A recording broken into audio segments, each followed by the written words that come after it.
elevate that before the Honorable Court. Maybe not me, but some other parties. Thank you, Madam Chair. Any other member who wish to raise clarificatory questions? I'm about to You may proceed. raise a manifestation, ma'am, about the SALN, ma'am.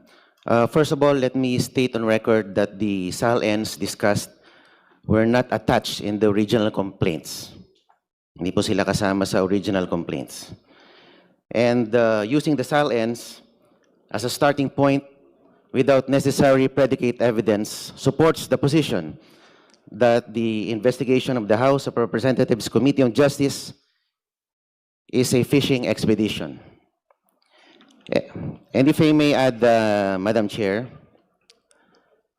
on the SALN issue, the complaint asks this committee to obtain bank records, SALNs, coordinate with the AMLC, and forensic accounting. If so, it is an acknowledgement that the complaint is still seeking the very facts it needs to conclusively prove its SALN theory. Ma'am, malaki po kasi yung pinagkaiba ng isang complaint that already alleges ultimate facts supported by evidence, and a complaint that substantially requests this committee to authorize this committee to investigate, and perhaps we will later find the proof.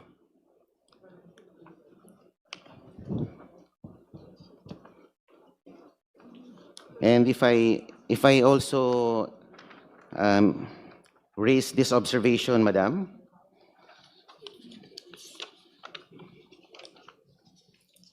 regarding the Ombudsman, the independence of the Ombudsman may be put to question before this body. The House of Representatives Committee on Justice summons the Ombudsman before the members of Congress and the public to present the statement of assets, liabilities, and net worth of the Vice President, while the Ombudsman has an ongoing investigation before its office. The Ombudsman is mandated to have the primary duty to conduct investigations over the misconduct of public officers. Madam Chair, point of order. There's a point of order, Honorable Marcoleta. Just would like to Honorable clarify. Bishop Abante. I would like to clarify to ask Congressman Marcoleta. Sinabi niya kanina hindi kasama yung SALN sa original complaint. Yes, he mentioned that. Oh, I'd like to clarify. Paano niya nasabi yun? Kasama eh. Ito, babasahin ko.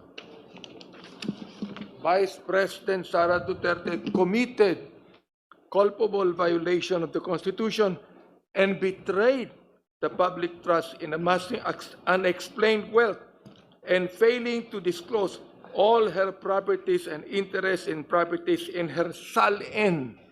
Nagalagay po sa complaint eh. Anong sinasabi niya na hindi kasama sa original complaint? I'd like to find out from him. Honorable Marcoleta. Noon, Chair, salita siya ng salita dito. Kinakailangan maging sure tayo na hindi nabanggit.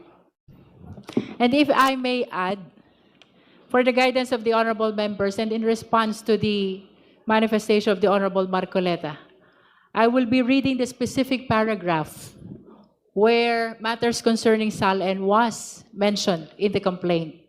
With regards to Sabala complaint, there are allegations in paragraph 107, 108, 109, and paragraphs 285 to 290. And for Cabrera complaint, may we refer the Honorable Marcoleta as well to paragraph 20.3, paragraph 76, paragraph 77, paragraph 232, paragraph 233, 234, 235, 236, 237, 238, 239, 240, 241, 242, and even from paragraphs 244 to 246. For the information of the Honorable Marcoleta, Yes, the ma'am. mentioned Binanggit po ang... paragraphs contained allegations which are relevant to the SALNs of the respondent. Yes, ma'am. It was mentioned, I think, very adequately, the word SALNs, but they were never attached to the original complaints. Parang this complaint is just merely requesting the committee to produce evidence. Ibig sabihin, wala pang ebidensya, nakikiusap sa committee na ito para mag-produce ng ebidensya na wala, hindi nakakabit sa original complaints. Yun lang po ang sinasabi ko, ma'am.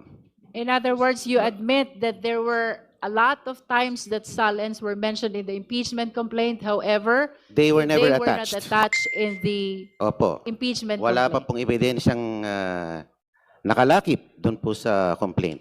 At ngayon pa lang po natin binubuksan dahil ito po ay kumbaga request ng complainant.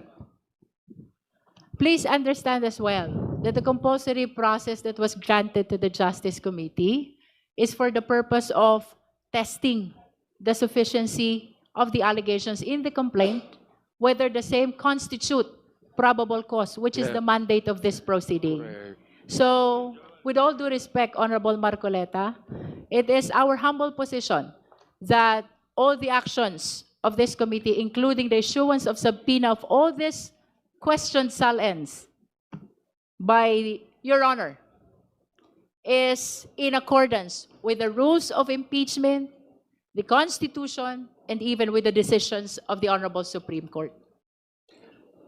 Ma'am, the court will be the better judge of that. And that is why you should elevate that before the Honorable Court. Maybe not me, but some other parties. Thank you, Madam Chair. Any other member who wish to raise clarificatory questions to the Ombudsman?